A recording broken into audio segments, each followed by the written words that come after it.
ayah aku mengadu tangan dia lenguh betul bawa Alza ni. Aku pun pelik lah, padahal ni kereta baru kot. Jadi aku pun bawa pergi SC Audio Automat dekat Kelang untuk cari punca masalah tu. Korang bayangkan sampai ramai apa tu?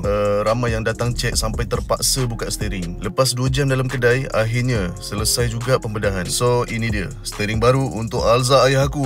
Wow, gila, cantik betul steering baru ni. Lepas ni confirm ayah aku semangat drive kereta ni. Tangan pun takkan lengur dah. Sebab korang tengok ni, dia punya button tu betul-betul cantik. Memang solid. And then boleh buat shortcut. Setiap button tu nak buat function untuk apa. Aku tak berkedip tengok logo GR ni. Cantik. Lekukan dekat steering tu pula untuk jari terletak cantik and selesa je bila pegang. Dia ni lah yang cakap, bos, you punya kereta sudah total loss, tapi kalau tukar steering baru okey. Walaupun dia sembang kari kepala ikan, tapi steering custom yang dia jual tu cantik. Jadi aku pun kasih ons, terus tukar. Lekuk dekat belakang ni pula supaya pegang tu lagi grip. And function paling gempak, dia ada bunyi horn. So macam cantik tak steering baru Alza ayah aku ni. Steering lama ni pula aku pening, kat mana aku nak campak.